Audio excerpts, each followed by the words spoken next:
नमस्कार, मैं हूं आपके साथ गीतिका पंत। स्वागत है आपका हमारे इस विशेष कार्यक्रम में, जहां हम बात कर रहे हैं रावण दहन की।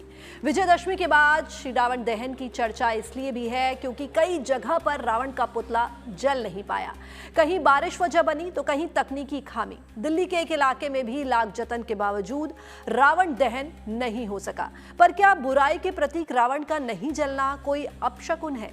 आज हम इस पर विस्तार से करेंगे बात। इसके साथ ही बताएंगे कि विजयदशमी के अगले दिन से ही ग्रहों की चाल में ऐसा क्या बदलाव आया है जो शुभ खबर देने वाला है। समझेंगे कि ग्रहों के राजकुमार बुध का गोचर क्या पॉजिटिव चेंज लेकर आने वाला है। आखिर में बात होगी कुल्लू के दशहरे की भी। तो चलिए शुरुआत करते हैं विजयदशमी पर हुए रावण दहन से। कैसे देश में धूमधाम से परंपरा निभाई गई, लेकिन बारिश की वजह से कई जगहों पर रावण दहन नहीं हो पाया। क्योंकि रावण बुराई का प्रतीक है, इसीलिए उसका दहन शुभ माना जाता है। अगर दहन नहीं हुआ तो क्या ये कोई अपशगुन है? इसे लेकर चर्चा हो रही है, लोगों के मन में कई सवाल खड़े हैं। तो चलिए समझते हैं कि विजयदशमी की परंपरा क्या है और इस दिन बारिश की क्या अहमियत है।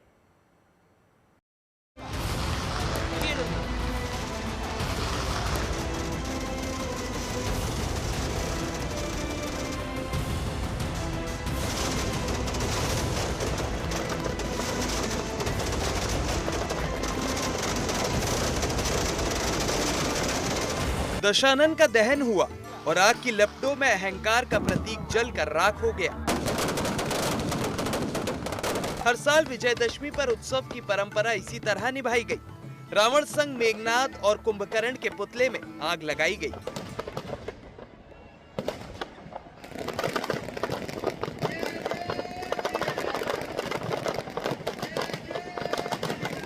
पर इस साल मौसम ने ऐसा मिजाज बदला कि कई जगहों पर तमाम कोशिशों के बावजूद पुतला जला नहीं। कहीं दहन आधा अधूरा रहा, कहीं दहन से पहले ही पुतला धड़ाम से जमीन पर गिर पड़ा। भगवान राम के हाथों रावण वध का वर्णन जब तुलसीदास करते हैं तो लिखते हैं कि रावण के गिरते ही पृथ्वी हिल गई, समुद्र, पर्वत और नदियां क्षुब्ध हो गईं। रावण का धड़ जमीन पर गिर पड़ा। पटाखों की तड़तड़ाहट और आग की लपटों से रावण का पुतला गिरा तो जरूर, लेकिन कई जगहों पर बादलों की वजह से बाल बाल बच निकला, तो कहीं तकनीकी खामी की वजह से दहन नहीं हुआ। और इसी वजह से ये चर्चा है कि पुतले का नहीं जल पाना शुभ है या अशुभ। दहन के समय बादल गरजना, बारिश होना आखिर किस बात का संकेत है? हमारी परंपरा के मुताबिक रावण दहन बुराई पर अच्छाई की जीत का प्रतीक है। लेकिन जब रावण दहन में दिक्कत आ जाए तो ये आशीर्वाद है या चिंता की बात है? ज्योतिष के जानकार मानते हैं कि विजयदशमी पर बारिश होना तो शुभ है, पर पुतले का दहन नहीं हो पाना इसे अच्छा संकेत नहीं माना जा सकता। ऐसा नहीं कि विजयदशमी पर बारिश पहली बार हुई है। जानकार मानते हैं कि पहले भी ऐसे हालात बने होंगे। पहले भी नवरात्रि और विजयदशमी का पर्व सितंबर में मना होगा, और क्योंकि यह मानसून के जाने का समय होता है, बूंदाबांदी और हल्की बारिश तो स्वाभाविक है। पर सवाल है कि क्या इसे अपशगुन के तौर पर लिया जाए? पारंपरिक मान्यता है वो ये बताती है कि रावण का पुतला एक बार रावण वध के बाद जहां जहां परंपरा है वहां रावण के पुतले का दहन होना चाहिए। अगर पुतला बिना दहन के रह जाता है तो उसे अच्छा संकेत नहीं मानते हैं, उसे लोग अपशकुन मानते हैं। वैसे ही जब पुतला जल जाए उसके बाद उसके जो अवशेष होते हैं उसको बहुत पवित्र मानते हैं। उनको लोग पॉजिटिव एनर्जी का केंद्र मानते हैं, क्योंकि उनकी मान्यता है कि रामचंद्र जी ने अपने बाण से और रावण का वध किया था। रावण विद्वान भी था, तो जो रामचंद्र जी का बाण है वो उसके अहंकार के नाश के लिए था। अपने अपने नजरिए की बात है। रावण का जलना शुभ है। जले हुए पुतले की बची हुई लकड़ियां भी शुभ मानी जाती हैं।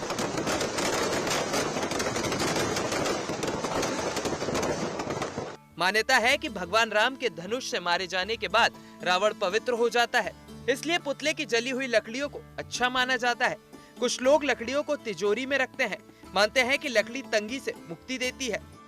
ज्यादातर जगहों पर पुतले जले और दहन के बाद लोग लकड़ियों को उठाने दौड़ पड़े, लेकिन जहां पुतले जले ही नहीं या पूरी तरह नहीं जले वहां लोग थोड़े निराश दिखे। दिल्ली के सतपुला पार्क में रावण दहन से पहले ही पानी भर गया। दहन के लिए रावण के पुतले में आग भी लगाई गई, लेकिन गीला होने की वजह से पूरा जलने से पहले ही 55 फीट का रावण नीचे गिर पड़ा। राजस्थान के कोटा में इस साल ऊंचाई का विश्व कीर्तिमान बनाने वाले रावण के पुतले के साथ भी ऐसा ही हुआ। 233 फीट के रावण के इस पुतले ने Limca book of world record और एशिया बुक ऑफ रिकॉर्ड में जगह बनाई। लेकिन जब इस रावण के दहन की बारी आई तो तकनीकी खामी बड़ी बाधा बन गई। दरअसल इतने बड़े रावण को जलाने के लिए इस पुतले में कई सेंसर लगाए गए थे, लेकिन ऐन वक्त पर ये सेंसर धोखा दे गए। शुरुआत में पुतले के नीचे की तरफ आग लगी, लेकिन ये आग ऊपर नहीं पहुंच पाई। बाद में दमकल विभाग की ऊंची सीढ़ी वाली गाड़ियों से पुतले के बीच के हिस्से में आग लगाई गई। इसके बावजूद ये रावण ठीक से नहीं जल पाया। वहीं संभल में बारिश से भीगा हुआ रावण पूरी तरह जलने से पहले ही धराशायी हो गया। लेकिन ऐसा कुछ ही जगहों पर हुआ। ज्यादातर जगहों पर रावण दहन में कोई दिक्कत नहीं है। इसलिए ज्योतिष के जानकार मान रहे हैं कि अगर इसे लेकर अपशगुन का विचार मन में आए भी तो ये पूरे देश पर लागू नहीं होता।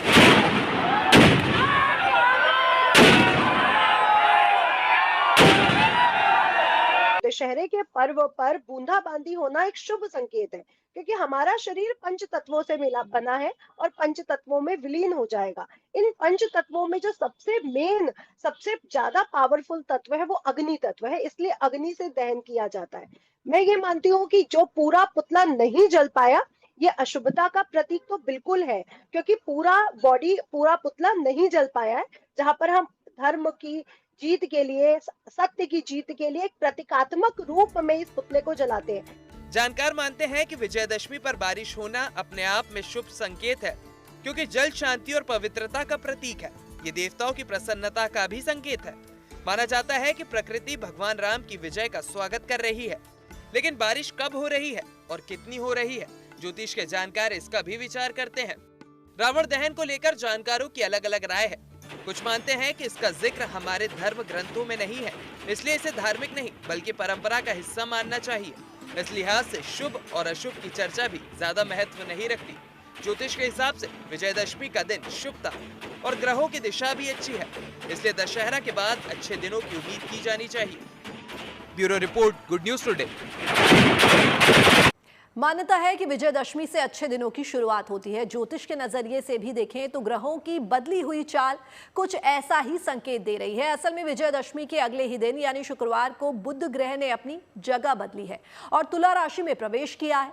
जानकार मान रहे हैं कि परिवर्तन शुभ है और कुछ राशियों की तो किस्मत बदल सकती है।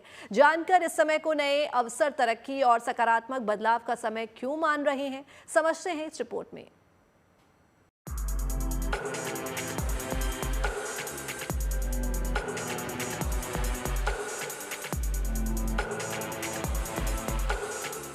मान्यता है कि विजयादशमी किसी नई शुरुआत के लिए अच्छा समय होता है।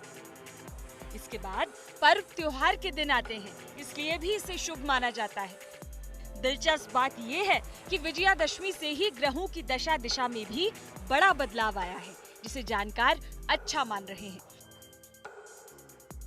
ज्योतिष के नजरिए से देखा जाए तो इस अवसर पर ग्रहों नक्षत्रों की बदली चाल नई स्थितियां पैदा होने का संकेत दे रही है। ग्रहों के राजकुमार बुध शुक्रवार की सुबह तुला राशि में प्रवेश कर चुके हैं। तुला राशि में पहले से मंगल बैठा हुआ है, जिसका प्रभाव साल 2025 में काफी ज्यादा है। ऐसे में ज्योतिषियों के मुताबिक तुला राशि में मंगल और बुध की युति कई जातकों के लिए शुभ समाचार ला सकती है और नए बदलाव का आधार बन सकती है। ग्रहों का असर हमारे इर्द गिर्द रहता है, हमारे स्वास्थ्य के ऊपर, करियर के ऊपर, लाइफ के ऊपर, आपसी तालमेल के ऊपर। और इन ग्रहों का असर 2025 में बहुत ज़्यादा इम्पैक्ट हमारी लाइफ पे डाल रहा है। अब बात करें, जैसे कि नवजोत जी ने पूछा कि जैसे ही बुध ने अपना राशि परिवर्तन किया, वहाँ पहले से ही मंगल विराजमान है। मंगल और बृहस्पति, मंगल और बुध के साथ में कॉम्बिनेशन, यानी बुध जो है वो फाइनेंशियल यानी अर्थव्यवस्था के अंदर जो हमारे फाइनेंशियल इकोनॉमिक्स जो सेक्टर्स होते हैं उसको दर्शाता है। अर्थव्यवस्था के अंदर फाइनेंशियली चीज़ों को दर्शाता है, यानी कि ये जो ट्रेडिंग जो लोग करते हैं ये उनके लिए बहुत ज़्यादा एक बेहतर समय नहीं होने वाला। उनके लिए परिस्थितियां जो है मेरे हिसाब से ज़्यादा अच्छी नहीं रहने वाली। ज्योतिष के जानकार मानते हैं कि ग्रहों की चाल बदलना हमारी जिंदगी पर गहरा असर डालता है। ग्रहों के राजकुमार माने जाने वाले बुध ग्रह अक्टूबर 2025 में कई राशियों और नक्षत्रों में प्रवेश कर चुके हैं। बुध ग्रह बुद्धि, वाणी, शिक्षा, तर्क, संचार और व्यापार के कारक होते हैं। जब बुध अपनी स्थिति बदलते हैं तो सभी 12 राशियों पर असर डालते हैं। इस साल बुध की चाल से 5 राशियों को जबरदस्त फायदा मिलने वाला है। कुछ राशियों की किस्मत खुलेगी, करियर में तरक्की मिलेगी और इस साल की दिवाली भी बहुत शुभ रहेगी। तो आइए जानते हैं इन खास राशियों के बारे में। बुध ग्रह अक्टूबर 2025 में गोचर और नक्षत्र परिवर्तन करेगा। मेष राशि वालों के लिए ये समय धन और वाणी के दृष्टिकोण से शुभ है। बुध सोच को सकारात्मक बनाएगा और कम्युनिकेशन बेहतर होगा। जानकार मान रहे हैं कि निवेश और व्यापार में फायदा मिलेगा। ये नई योजनाओं पर काम शुरू करने का अच्छा समय भी होगा। साथ ही बोलचाल और व्यवहार में भी बदलाव आएगा। वहीं तुला राशि के जातकों के लिए बुध का गोचर सीधे उनकी राशि में हो रहा है, तो इसका मतलब है कि बुद्धि, निर्णय क्षमता और बोलचाल में जबरदस्त सुधार होगा। इसमें नई योजनाएं बनेंगी, करियर और व्यापार में तरक्की होगी। तो वहीं कला, मीडिया, साहित्य और डिजाइन फील्ड के लोगों को ज्यादा लाभ मिलेगा। मीन राशि वालों के लिए बुध का यह गोचर बहुत ही अनुकूल रहेगा। जिन कामों में अड़चन आ रही थी, अब उनमें प्रगति होगी, सोच में स्पष्टता आएगी और संचार कौशल बेहतर होगा। साथ ही अधूरी योजनाएं भी पूरी हो सकती हैं। वहीं कर्क राशि के जातकों के लिए ये समय मानसिक रूप से काफी शांतिदायक रहेगा। आप अपनी फाइनेंशियल स्थिति पर फोकस कर पाएंगे, निवेश में लाभ मिलेगा और पारिवारिक जीवन में सामंजस्य बना रहेगा। पढ़ाई और करियर में भी सफलता मिलेगी। जानकार मान रहे हैं कि बुध का ये गोचर आमतौर पर फलदायी रहेगा। ये समय आत्मनिर्भरता और निर्णय क्षमता को बढ़ावा देगा। आत्मविश्वास में बढ़ोतरी होगी, करियर में भी ग्रोथ होगी, शिक्षा और प्रतियोगिता में सफलता मिलेगी। अक्टूबर 2025 में बुध ग्रह का गोचर कई राशियों के लिए नई उम्मीद और अवसर लेकर आने वाला है।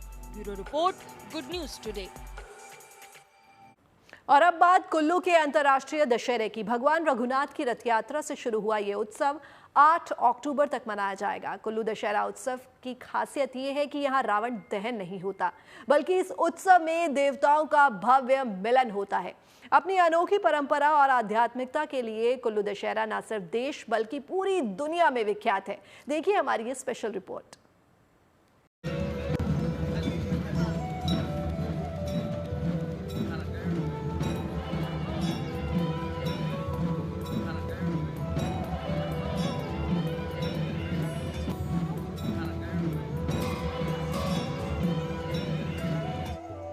फूलों से सजी देवी देवताओं की ये डोलियां और इन डोलियों के साथ चलता आस्था का ये सैलाब अद्भुत और अलौकिक है।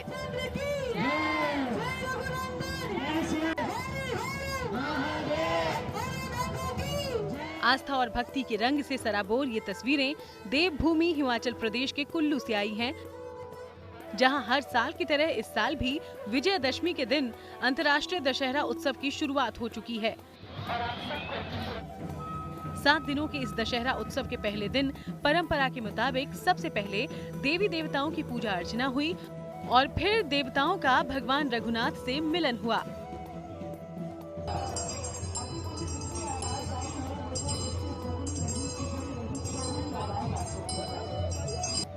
इसके बाद भगवान रघुनाथ की धूमधाम से रथ यात्रा निकाली गई। इस दौरान हजारों लोगों ने भगवान रघुनाथ का रथ खींचा और पूरा ढालपुर सियावर रामचंद्र की जय जयकारों से गूंज उठा।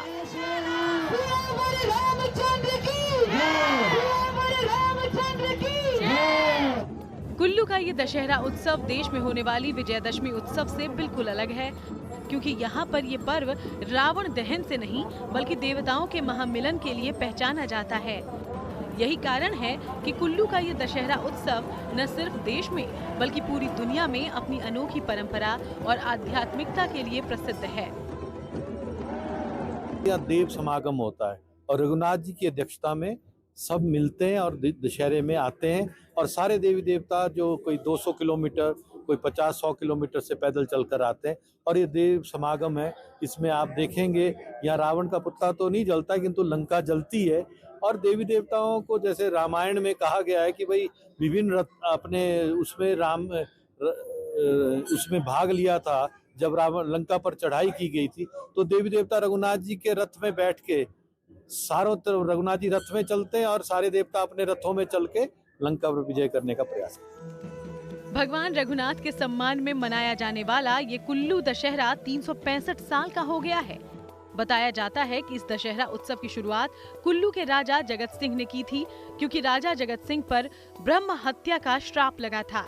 इस श्राप से मुक्ति पाने के लिए भगवान रघुनाथ की मूर्ति को 1650 ईस्वी को अयोध्या से कुल्लू लाया गया था, लेकिन कुल्लू का दशहरा 1660 ईस्वी से मनाना शुरू हुआ था। इस उत्सव के लिए परंपरा के मुताबिक देवी देवताओं को हर साल न्योता भेजा जाता है। यही वजह है कि इस साल भी दशहरा उत्सव समिति ने 332 देवी देवताओं को न्योता भेजा, जो भगवान रघुनाथ से मिलने के लिए फूलों से सजी डोली में सवार होकर कुल्लू पहुँचे हैं। 7 दिन तक तो जो रघुनाथ जी की 7 आरतियां वो होंगी। विशेष सब है कि भाई देवी देवताओं का जो मिलन है। अब देखेंगे कि देवी देवता हमारे कुल्लू के बोलते हैं कि भाई 12 साल बाद कुंभ का मेला होता है, किंतु हमारा तो हर वर्ष कुंभ का मेला है। इतिहास तो राजा जगत सिंह जी के समय का है। 1660 ईस्वी में जब रघुनाथ जी की मूर्ति त्रेतानाथ के ठाकुर के मंदिर से लाई गई, उसके बाद राजा ने सारा जो अपना राज्य रघुनाथ जी को दे दिया और अपने प्रथम सेवक के रूप में छड़ीबरदार हो गए। और आज भी वो परंपरा चल रही है। रघुनाथ जी और 18 कल्लू के आशीर्वाद से देवी देवता हिडम्बा आज भी बोलती है कि सब राज खत्म तेरा अटल। कुल्लू के दशहरा उत्सव को देवताओं का सबसे बड़ा पर्व माना जाता है, जहां 7 दिनों तक स्थानीय परंपरा और आस्था का अनूठा संगम देखने को मिलता है। क्योंकि इस दशहरा उत्सव के दौरान पूरे सप्ताह कुल्लू घाटी में लोक नृत्य, वाद्य यंत्रों की गूंज और हजारों श्रद्धालुओं की भीड़ एक अलौकिक दृश्य रच देती है। बहुत सुंदर माहौल लगा। मतलब मेरे को इसके बारे में थोड़ा बहुत सुना हुआ था, पर बिल्कुल भी ये इस तरह का होगा इसका कोई अंदाजा नहीं था। तो यहाँ के जो देवी देवता हैं, जिस तरह से लोक बागों की मान्यता है, उसका बहुत अच्छा लगा देखकर। हमने तो बचपन से ये चीज़ देखी है, तो हमारे लिए तो बहुत ही डिवाइन फीलिंग होती है ये। तो हमने बचपन से गॉड्स के नाम पे हमें सिर्फ यही पता था कि जो हम देखते आए अपने आसपास देवी देवताओं को, तो हमारे तो बहुत डिवाइन और गूज़बम्स आते जैसे ही हम रथ को चलते हुए देखते हैं, रघुनाथ जी को यहाँ आते हुए देखते हैं। कुल्लू वासी इस दशहरा फंक्शन का पूरा साल से इंतजार करते हैं। 2 तरह के फंक्शन होते हैं यहाँ, एक समर फेस्टिवल, स्प्रिंग फेस्टिवल होता है और एक दशहरा होता है। ये इतना ज़्यादा होता है कि यहाँ पैर रखने की जगह नहीं होती, इतने लोग आते हैं, यहाँ पूरा ग्राउंड भरा होता है, खचाखच भरा होता है। जब रथ खींचने का जो अपना मजा है,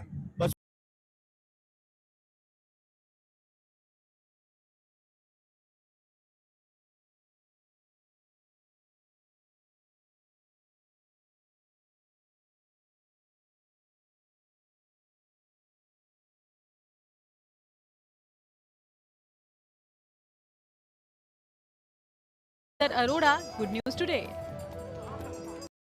हमारी इस खास पेशकश में फिलहाल के लिए बस इतना ही, लेकिन बाकी सभी पॉजिटिव न्यूज के लिए आप बने रहिए गुड न्यूज टुडे पर। हमें दीजिए इजाजत, नमस्कार।